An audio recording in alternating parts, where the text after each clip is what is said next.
Hi, I'm Laura, a 28-year-old financial analyst, juggling numbers by day and managing my life by night. I had recently tied the knot with Jake, the love of my life who, unfortunately, spends more time in airports than at home due to his job.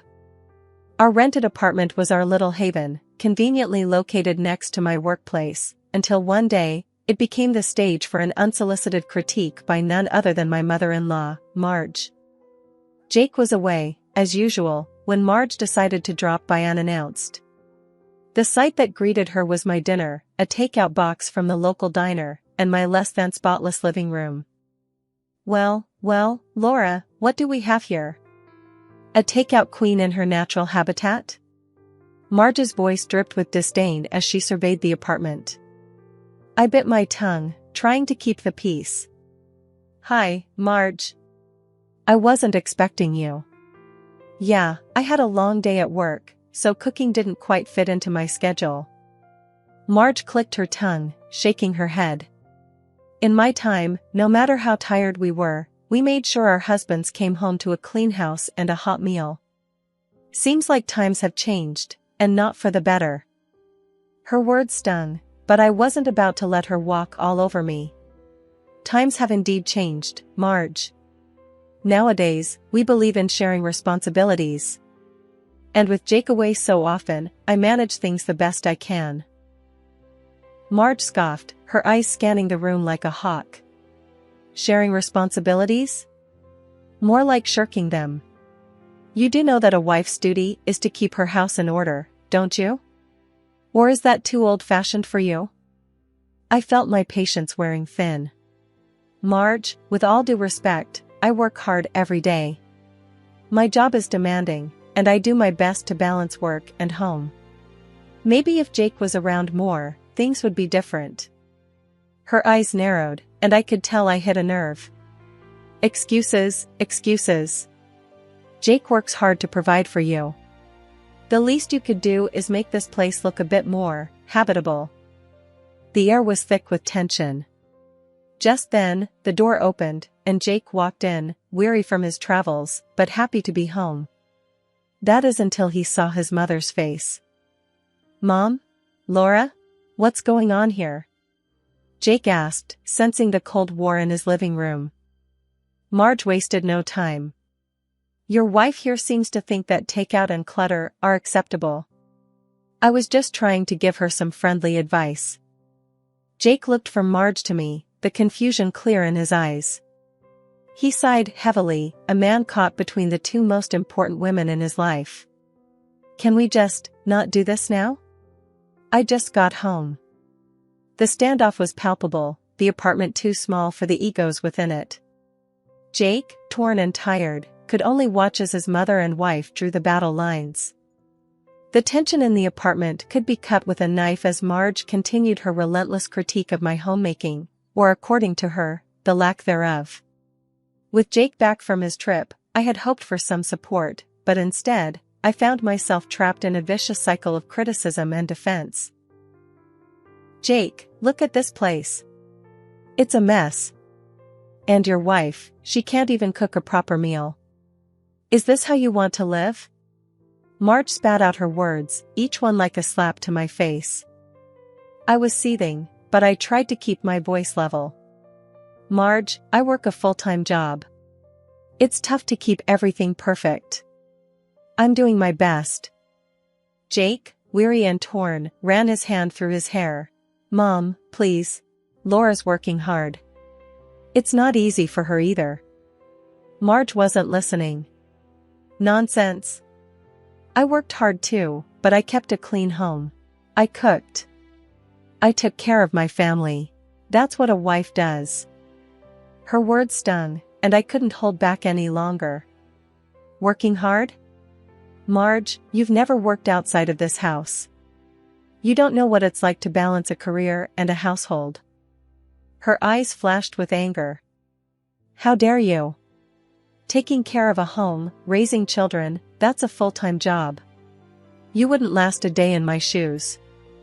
The room was filled with the sound of our raised voices, Jake stuck in the middle, trying to calm the storm. Let's just take a step back, okay?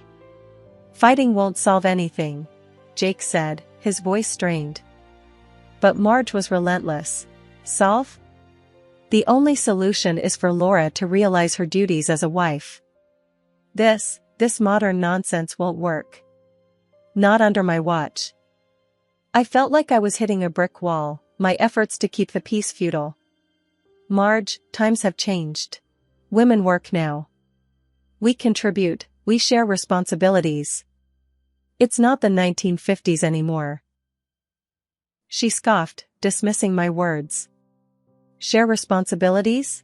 More like shirk them. You're his wife, Laura. It's your job to take care of him, take care of this home. The audacity of Marge, my mother-in-law, knew no bounds. Armed with a spare key, a gift from Jake that he now surely regretted, she turned my apartment into her personal domain. She'd clean, rearrange the furniture to her liking, and cook lavish meals for Jake, meals that conspicuously never included a portion for me. I came home one day to find my living room looking like a furniture showroom, everything repositioned, not a single thing where I'd left it. In the kitchen, Marge was humming away, cooking what smelled like a feast, clearly just for Jake. What the hell, Marge? This is my home. You can't just come in here and change everything, I snapped, my patience finally reaching its breaking point. Marge looked at me, her eyes cold. Oh, I'm just making it more comfortable for Jake. He deserves a proper home, not whatever this is, she retorted, her words like daggers. I could feel the anger boiling inside me. Making it comfortable for Jake? What about me, Marge? I live here too, you know. Or does that not matter to you? She shrugged, dismissive and arrogant. If you took better care of this place, I wouldn't have to step in. But you're too busy with your little and easy job to be a proper wife. That was it. I was done playing nice. Easy? You call this easy? You invade my home, criticize my life, and cook for your son as if I don't exist. This stops now, Marge. You're not welcome here anymore. Marge's eyes narrowed, her voice icy. We'll see what Jake has to say about this.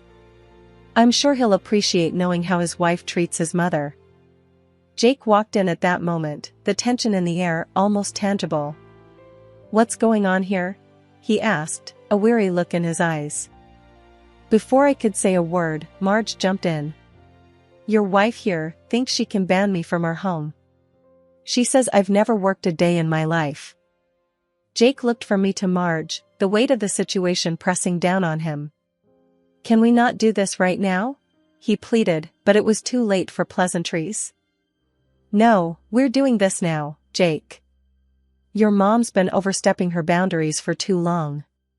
It's about time she realized this is our home, not hers, I said, standing my ground. The standoff continued, a tug-of-war with no clear winner. Jake, caught in the crossfire, seemed lost, unable to choose a side. But one thing was clear, the line had been crossed, and there was no turning back. The battle for respect and boundaries had begun, and I was ready to fight for my place in my own home. The winds of change blew harshly through our lives when Marge's husband, Frank, fell gravely ill. The hospital bills piled up, and Marge, now desperate, saw us, not as family, but as a solution to her financial woes. One dreary evening, Marge cornered us in the living room, her voice laced with urgency. Jake, Laura, you know Frank's condition. We're drowning in bills. It's time you moved in. Help your family out. Jake looked at me, his face a mix of concern and reluctance. Mom, is it really that bad? Laura and I have our own life, our own expenses. Marge's eyes were steely, her resolve unwavering. It's bad, Jake. And family sticks together. It's what we do. Laura will understand, won't you, dear? I felt trapped, the walls of the room closing in on me. Marge, we understand, but moving in? That's a big step. We have our own responsibilities. But Marge wasn't taking no for an answer. Responsibilities? What's more important than family, Laura? Frank's sick, we need help, and you two are talking responsibilities? The pressure was mounting, and Jake, ever the dutiful son, caved. Okay, Mom. We'll move in. But we need to set some ground rules. Marge nodded, a hint of triumph in her eyes. Of course, dear. Anything you need. Packing up our lives into boxes felt surreal, like I was watching someone else's life unfold. The apartment, once our private sanctuary, was now just a memory as we stepped into Marge's house, not knowing it was the beginning of a new chapter of trials. Our first evening there, Marge laid down the law. Now, Laura, I expect you to help around here. Cooking, cleaning, you know, the works. It's only fair since you're living under my roof. I was taken aback. Marge, I work full-time. I can't be a housemaid on top of that. Jake understands that. Marge scoffed, her voice dripping with disdain. Work? That's your excuse? Frank's sick, and you're talking about work? No, dear. You're part of this family now, and you'll contribute. The days turned into a blur of work, house chores, and constant criticism. Every effort I made was met with a scowl or a snide remark from Marge. Laura, is this how you clean? And this dinner, it's barely edible. Is this what you call contributing? I tried to defend myself, to hold on to the last shreds of my patience. Marge, I'm doing everything I can.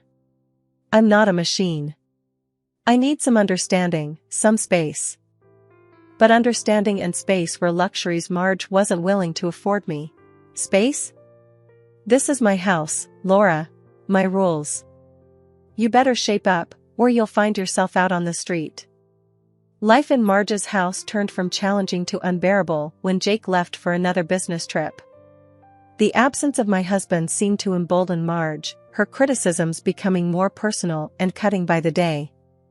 You know, Laura, you're really not cut out for this. Jake could do so much better. A man like him needs a real woman, not someone who can barely keep a house together. Marge taunted one evening as I tried, in vain, to bring some order to the living room. I felt a surge of anger, but managed to keep my voice steady. Marge, I'm doing everything I can. I work, I clean, I try to make this house a home. What more do you want from me? Her laugh was cold and mocking. What do I want? I want my son to have a wife who knows her place, who takes care of her family. Not someone who thinks a career is more important than her home. The constant belittlement was taking its toll. In a desperate attempt to ease the tension and lighten my load, I decided to invest in the latest home appliances. A state-of-the-art washing machine, a dishwasher, even a robot vacuum cleaner. I hoped these would make my life a little easier and, perhaps, soften Marge's harsh view of me. But even this was twisted into a point of contention. When Marge saw the new appliances, her eyes narrowed, and I knew I was in for another round of criticism. So, this is how you manage, Laura? Throwing money at gadgets to do your work for you? And whose money is it anyway? Squandering Jake's hard-earned cash on these toys, Marge accused, her voice dripping with disdain. I was at my breaking point. Marge, this is my money. I work hard for it, and I have every right to spend it as I see fit. These appliances, they help me manage the house, something you're always criticizing me for not doing properly. But Marge was unyielding. Your money? Please, Laura. We all know you're living off my son. You're just trying to make your life easier while he's out there, working himself to the bone for you. The return of my father-in-law, Frank, from the hospital marked the beginning of a new chapter, one I had hoped would bring some relief. But instead, it added fuel to the already raging fire. His health barred him from returning to work, but it didn't prevent him from joining Marge in her relentless criticism of me. One evening, as I was trying to catch a moment's peace, Frank's voice boomed through the living room. Laura, look at you, lounging around. No wonder this house is always a mess. And don't even get me started on your cooking. I bit back the retort that sprang to my lips. Frank, I'm not lounging. I've just returned from work. And I do cook, whenever I can. Frank snorted, his disdain evident. Work? That's your excuse for everything, isn't it? A real woman knows her priorities. Keeping a home, taking care of her husband, that's what matters. Not some job. The sting of his words was sharp, but what came next cut even deeper. And another thing, a woman's worth is also measured by her ability to bear children. It's been long enough, Laura. Where are the grandchildren? The accusation hung heavy in the air, a cruel reminder of our struggles. Frank, that's a low blow. You know it's not that simple. We're trying. But Frank was relentless. Trying? Maybe you're not trying hard enough. Maybe you're too focused on your career to give my son the family he deserves.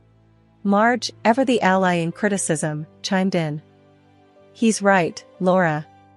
You need to get your priorities straight. This family needs more than just a paycheck from you.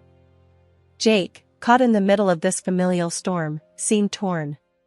His loyalty to his parents was strong, but the injustice of their words was not lost on him. Mom, Dad, that's enough. Laura is my wife, and she deserves your respect, not this persecution, he said, his voice firm but weary. But Marge and Frank were unmoved. Respect? She hasn't earned it. Not by a long shot, Marge replied, her eyes cold and unforgiving.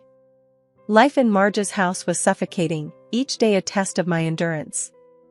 I thought I had reached my limit, but the day Jake's sister, Lisa, came back was the day my world turned upside down. I was tidying up the living room when Marge walked in with a sense of purpose I hadn't seen before. Laura, we need to talk.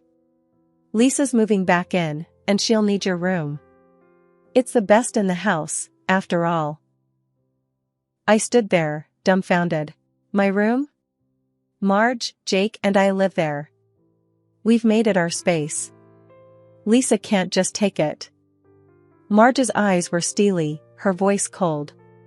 This is my house, Laura. I decide who stays where. And Lisa, she needs that room. You and Jake can move into the smaller one. The unfairness of her demand struck a chord deep within me. Move into the smaller room? Marge, we're not boarders to be shuffled around. We're family, or have you forgotten? Marge shook her head, unmoved by my plea. Family helps each other, Laura. And right now, you need to help by giving up your room. It's not a discussion. Lisa walked in then, her eyes scanning the room like she already owned it. What's the problem, Laura? Can't handle a little change? My mom's right, I need that room. The room felt too small, the walls closing in. I looked at Marge, then at Lisa, the reality of the situation sinking in. You want me to just step aside, to give up my space without a word? That's not going to happen. Marge's expression hardened. It's happening, Laura. And if you don't like it, maybe it's time you found a new place to live. The words hit me like a physical blow. Jake was away, unreachable, and here I was, being cast aside like an unwanted guest. I took a deep breath, my decision clear. Fine, Marge. If that's how you want it, I'll leave. But remember, this is your doing. You're pushing me out. I went to our room, my room, and started packing. Each item I placed in the box was a memory, a piece of a life that was being torn away. As I dragged my suitcase out, Marge and Lisa watched, their faces a mixture of victory and disdain. Goodbye, Laura. I hope you find what you're looking for, Marge said, her voice devoid of warmth. I walked out the door, the weight of the suitcase, nothing compared to the weight in my heart. The bitterness of the escape was overwhelming, but it was also a release, a chance to breathe, to find myself again. As I hailed a cab and gave the driver my destination, I realized that this wasn't just an escape. It was a journey to reclaim my life, my dignity, my identity. And as the cab pulled away, leaving Marge's house behind, I knew that the road ahead might be tough, but I was tougher. Finding myself in a new house, the fresh start I desperately needed felt both exhilarating and daunting. The house was modest, but it was mine, a sanctuary from the relentless storm I had endured. As I unpacked, my phone buzzed. It was Jake, finally back from his trip. "Laura, what happened? Mom said you left. Talk to me." Jake's voice was laced with worry and confusion. I took a deep breath, the events of the past few days flooding back. "Jake, I couldn't take it anymore. Your mom, your sister, the constant criticism. It was too much. They wanted me out, so I left." There was a pause, the weight of my words hanging between us. "Left?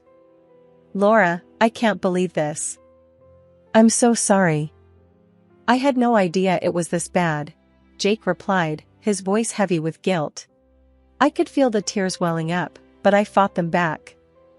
"It's not your fault, Jake. But I had to leave. For my sanity. I couldn't live like that, constantly being put down, pushed aside." Jake's voice hardened, a rare edge of anger creeping in. "I'll talk to them, Laura. This isn't right. You're my wife, and they had no right to treat you that way." But the conversation took an unexpected turn when Marge called a few days later, her tone accusatory and sharp. "Laura, why did the movers take the appliances? That's Jake's money you're spending." I held the phone away for a moment, gathering my thoughts. "Marge, those appliances were bought with my money, my salary. And since I was kicked out, I took them with me. They're mine." There was a stunned silence on the other end. "Your money? But those are for the house, for the family," Marge protested, her voice rising. I couldn't help but feel a sense of vindication. "The family that kicked me out? No, Marge. I'm done. I'm starting over, and those appliances, they're a part of my new life. One that doesn't include constant disrespect and ungratefulness." The call ended with a click, the finality of it echoing in the empty room.